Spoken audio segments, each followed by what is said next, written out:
वीणा की आवाज वो नाद है। जब जब कहीं संकट आता है, जब जब कोई बात समझ में नहीं आती है, तो वो नाद या आवाज आकर के हमें सही रास्ता दिखाती है। रास्ता ये है, बात ये है। उस बात को लोग भूल गए। एक उपमा कर ली कि नारद जी वो हैं जो कभी यहाँ कभी वहां सब लोगों में घूमते हैं। लोग विष्णु भगवान के पास भी जाते हैं, सब देवताओं के पास जाते हैं। अब कोई मनुष्य रूप में अगर है तो कैसे करके वो यहाँ आएगा, कैसे करके बाहर जाएगा, कौन सा वाहन उनका है। ये शब्द हैं, शब्दों के फेर में सब लोग भूल रहे हैं। वो शब्द नाद नाद है, नारद नहीं। उस नाद ने आकर के हर युग में लोगों को रास्ता दिखाया है। नाद को लोगों ने नारद कर लिया है। बस वो नाद ही ऐसा है जो हमारा संदेश जाकर के परमात्मा को सुनाता है। कई बार स्वामी जी ने कहानी सुनाई है कि आजकल ये रडार बनता है। रडार क्या है? जो हमारे एरोप्लेन किस देश का आता है, रडार दिखा देता है कि कहाँ का प्लेन आ रहा है, कहाँ जा रहा है। क्यों? किरणें हैं जो जाती हैं, रडार को छू के वापस आती हैं, उसका चित्रमान बना देती हैं। तो कहाँ है? वो परमात्मा की धाराओं के आधार पर ही बनाया गया है। धारा क्या है? वो हमारी बात, हमारे मन की बात गुरु के पास पहुंचाती हैं और गुरु का संदेश हम तक पहुंचाती है। कैसे कोई गुरु जान लेता है कि हमारे मन में क्या है, हम क्या सोच रहे हैं। बहुत सी बार लोग स्वामी जी के पास गए और मन में सोच के गए, कहने से पहले ही स्वामी जी ने कह दिया हमारी बात जान ली। बहुत से लोग ऐसे हैं। क्यों? कि उन धाराओं के द्वारा संत हमारे मन की बात जानता है और जानता ही नहीं है, वो पूरी भी करता है। तो वो धारा का रूप जो है परमात्मा का रूप है। इसको वेद में भी कहा गया है।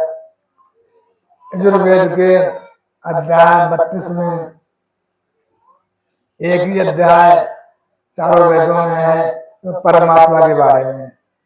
उस अध्याय का देवता ही परमात्मा है। परमात्मा का वर्णन यजुर्वेद में आया है कि परमात्मा क्या है, कैसा है। कहा तद्वायु तदापो तत्शुक्र तस् प्रतिमा नास्ति तस् नाम में दशा। तो परमात्मा वायु है, आपा है। आपा माने जल नहीं है, आपा माने सर्वव्यापक है। वायु माने शब्द है, वायु माने हवा नहीं है। आदित्य माने सूर्य नहीं है, आदित्य। आद माने शुरू, रति माने अंत। तो शुरू में था और अंत में आदित्य है, वो ही शक्ति है।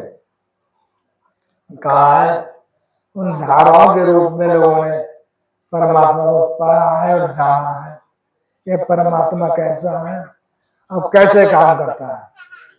जो हम उन धाराओं जुड़ते हैं तो हमें समझ आती है कि परमात्मा कैसे काम करता है। कबीर साहब कैसे थे, मोहम्मद साहब कैसे थे, ईसा मसीह कैसे थे, या स्वामी जी कैसे थे। उनका ज्ञान आज हम उनके रूप से नहीं जान सकते, उन धारा से ज्ञान होता है कि स्वामी जी क्या थे और कैसे थे। तो परमात्मा का जो सर्वव्यापक रूप है उन धाराओं के रूप में सब में व्यापक है। वो हम में भी है, तुम में, सब में है। जब सब संसार में है तो सभी परमात्मा का रूप है। इसीलिए स्वामी जी ने कहा है कि जब तक इंसान उस परमात्मा से नहीं जुड़ेगा, आपस में प्रेम प्यार पैदा नहीं हुआ। आज हम लोग बैठे हैं यहाँ, अभी मेरे एक भाई डाकचंद जी हैं, वो पीलीभीत से आए, कल वो यहाँ आए तो 4-5 लोग हमें रास्ते में मिले, एक गांव से बैठे, वो यहीं आए। उनसे पूछा कहाँ जा रहे हैं? डेढ़पुर जा रहे हैं। क्या है वहाँ? सत्संग है। तो बात तो उनकी सही थी और मैं उन्हीं की बात कह रहा हूँ। घरे वहाँ कहाँ जा रहे हो? सब लोग भैया जी के पास में आ गए हैं और एक साल में वो भी आ ही जाएंगे, वो भी वहीं आ जाएंगे। बात तो उनकी सही थी, आने को ना बे कोई और है और ना मैं और मानता हूँ। वजह थोड़ी समझ गई है, समझ गया है। मैं आपसे भी कह दे रहा हूँ, खूब सुनने और गान मानने। बातें याद रखो स्वामी जी की। जब उन्हें बनाया स्वामी जी ने 2-3 बातें कही थी। सबसे पहली बात ये कही थी कि मैं 7 अरब के लिए काम करूंगा, 7 अरब के लिए, इस सब संसार के लिए काम करूंगा। व्यवस्था ही बनाई स्वामी ने उनके लिए। और मुझे याद है कि स्वामी जी ने इस मिशन को आगे बढ़ाने के लिए सारे संसार के सामने धर्म की बात पहुंचाने के लिए एक संस्था दुनिया में यूएनओ है। यूएनओ के बारे में आप जानते हैं कि सारे संसार की एक संस्था है, सब देशों का एक हेडक्वार्टर है। जैसे भारत में एक पार्लियामेंट होती है, वो सबसे बड़ी जगह होती है, तो वो सब देशों की पार्लियामेंट है। सारे देशों के लोग वहां बैठते हैं, दुनिया में शांति कैसे कायम हो, लोग कैसे रहे, उससे बात चलती है वहां। तो लोगों ने वहां बहुत सी कोशिश की, बहुत से उपाय किए और आखिर में ये पाया हम लोगों ने कि संसार के लिए न विज्ञान से, न धन से, न राजनीति से हम सुख नहीं दे पाए। जो वहां के लोग थे उन्होंने सोच कायम की कि सुख और शांति का रास्ता दूसरा है। स्वामी जी वहां पर गए और स्वामी जी ने यूएनओ में अपनी ब्रांच खोली और कहा संसार के सामने हम सुख और शांति का रास्ता रखना चाहते हैं क्या? ये सारे महात्माओं की पहल है, कोई स्वामी जी की नहीं है। महाराज जी थे वे गुरु, वो सारी दुनिया में गए, जहाँ बड़े बड़े झगड़े हो रहे थे महाराज जी गए, वहां उन्हें समझाया और झगड़े बचाए। तो कहा स्वामी जी ने वहीं से बात शुरू की, दुनिया में झगड़े धर्म के नाम पे हो रहे हैं, कैसे करके हम बचाएंगे। तो स्वामी जी ने वहां एक संस्था खोली और उसका यूएनओ में रजिस्ट्रेशन भी है, हमारा ऑफिस भी वहां है। बात तो सही थी स्वामी जी की, उन्हें वहां से काम आगे बढ़ाना था। 10 साल भैया जी बाहर रहे, विदेश में रहे, उन्हें बाहर रह करके उस काम को स्वामी जी के आगे बढ़ाना चाहिए। अभी अभी हम कुछ दिनों पहले सुन रहे थे, एक दिन यूट्यूब पर एक बार बाबा साहब भीमराव अम्बेडकर यूएनओ में गए थे और उन्होंने वहां जाकर के एक बौद्ध धर्म की सभा खोली। उनका स्वर्गवास हो गया। उससे करीब 40 साल के बाद में उनके बेटे अभी कुछ समय पहले वहां पर गए, उन्होंने फिर से उस शाखा शुरू की। उन्हें वहां मान्यता मिली कि अपनी बात यहाँ पर कहें। जरूरत थी उनकी वहां जाने की, वो इस लायक थे, यूएनओ में जाते, वहां सारे साधन थे। स्वामी जी ने सारा इंतजाम किया उनके लिए, उनकी शादी विदेश में कर दी, चलो कठिनाई ना हो। वो बाहर रहते और वहां से धर्म की बात को, स्वामी की बात को आगे बढ़ाते, आगे इस तरह ले जाते। यहाँ तो उल्टा ही काम हो रहा है। एक डीएम आके काम करे पटवारी का, कैसे काम चलेगा? डीएम काम डीएम की जगह, यहाँ तो हम जैसे पटवारी का भी। वजह ये है कि स्वामी जी ने कहा कि मैंने भारत में अपना काम पूरा कर दिया। एक दिन स्वामी जी बैठे थे, बोले बरेली पीलीभीत में मेरा काम पूरा हो गया। यानी यहाँ बहुत संगत हो गई, जगह जगह लोगों ने सत्संग किए स्वामी जी ने और लोगों धर्म की बात समझाई। लेकिन बड़े आश्चर्य की बात है, सब लोग बरेली पीलीभीत में लगे हैं, कहीं कोई जगह नहीं। 2 ही जगह ऐसे हैं कि सबसे उपजाऊ जगह है और सर्वाधिक सत्संग नहीं पर रहे हैं।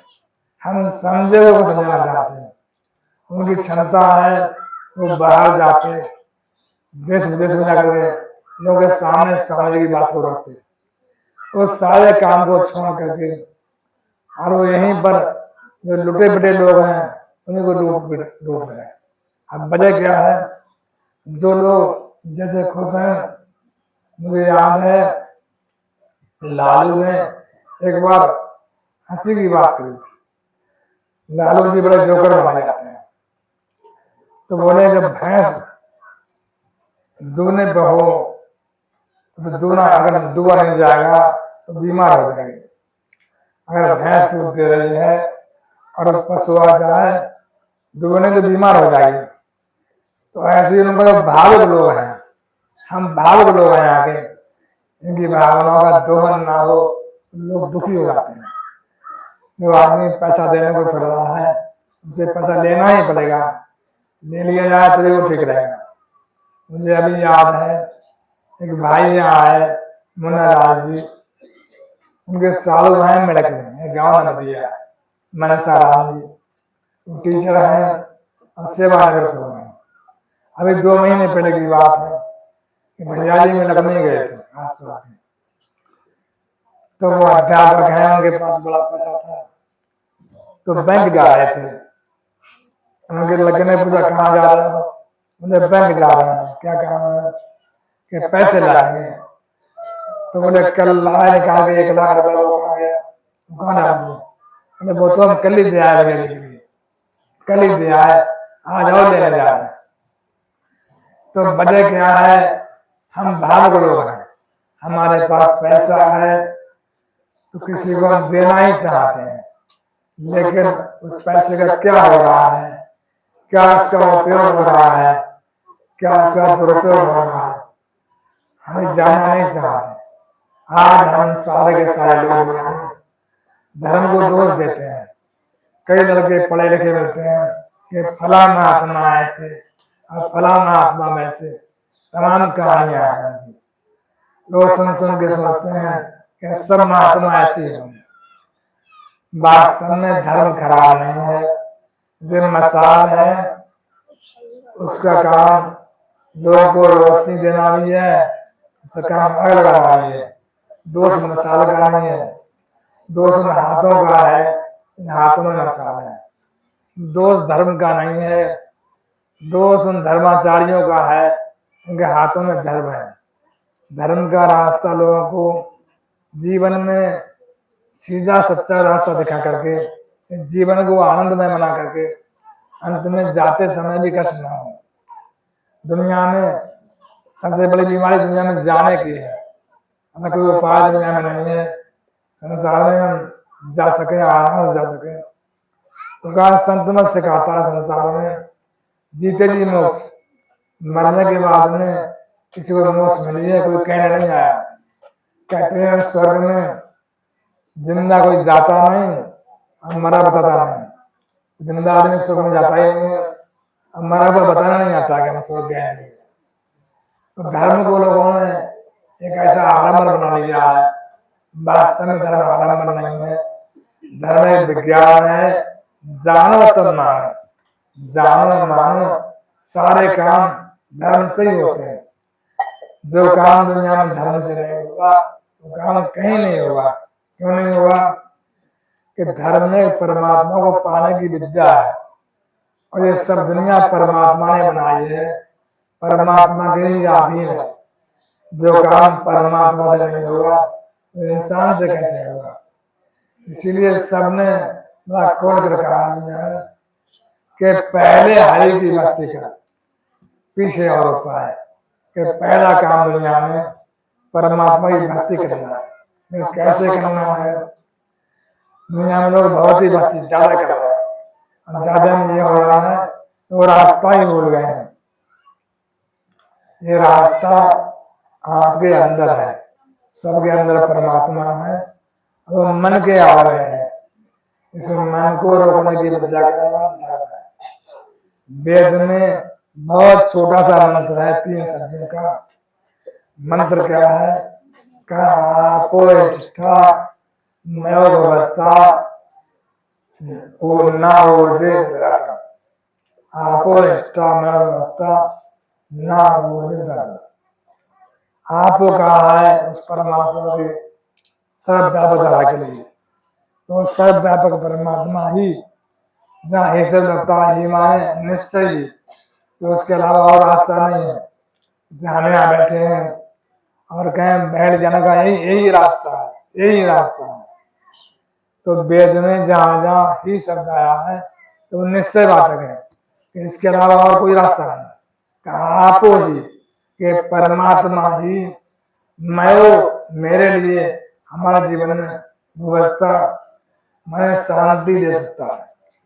दुनिया में कहीं शांति नहीं है, परमात्मा ही हमें शांति देता है। ना ऊर्जे लाता, ना माने हमें ता माने वो ता ना ऊर्जा लाता, कि वो हमें बल देता है। क्या बल देता है? संसार में सभी जी रहे हैं, सबको जीना ही है, लेकिन कहा जब परमात्मा का बल लेके हम दुनिया में जीते हैं तो सारे संकट सारे कष्ट अपने आप खत्म हो जाते हैं। मुसीबतें बहुत आती हैं, लेकिन उसके सहारे उसका बल लेकर के हम बलवान बन जाते हैं। तो वेद कहता है कि दुनिया में परमात्मा ही शांति का स्थान है। स्थान माने ठहरा करके, अंदर ठहरा करके परमात्मा है शांति देता है और संसार में जीने का बल देता है। वो एक महाबल है, सब बलों का बल है, सबसे बड़ी शक्ति है। आज एक सुंदर मौका मिल रहा है, जीवन की सारी भाग से बच के यहाँ आए हैं। बड़ी परेशानियां आपकी आने जाने में पड़ती है। मैं नहीं कहता आप यहाँ बार बार, अब मेरा स्वास्थ्य भी बहुत ठीक नहीं है। ये बातें मैं कई महीने से कह रहा हूँ। इसका मतलब ऐसा नहीं है कि मैं भी बीमार हूँ, मैं ठीक हूँ, लेकिन इतना ठीक भी नहीं हूँ कि अब मैं कहीं जाने आने लायक नहीं रह गया। ये समय कट रहा है, ये बहुत बड़ी बात है। आपके दर्शन हो रहे हैं, ये स्वामी जी की बड़ी कृपा है। बोलिए स्वामी जी महाराज की। अब सत्संग समाप्त है मेरी ओर से। आज थोड़ी सूचना भी है कि हमारे जिले में परसों चुनाव है 7 तारीख को, तो आराम से लोग चले जाएंगे आज, क्योंकि कल जो है सवारी का मिलना मुश्किल हुआ। जो लोग रुक जाएंगे रुकेंगे आराम से, 7 तारीख के बाद ही जाएंगे। जिन्हें रुकना है वो रुके, वो 7 तारीख के बाद जाएंगे, वरना सब लोग आराम से अपने अपने घर चले जाएं। बोलिए स्वामी जी महाराज की।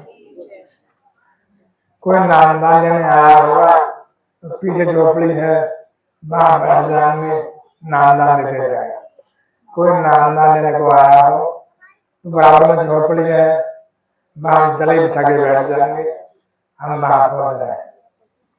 इसके बाद लंगर होगा, सब भाई लंगर ले लेंगे। क्या तारीख अगले महीने पड़ेगी? अगले महीना सत्संग 2 जून को होगा। अगले महीना सत्संग 2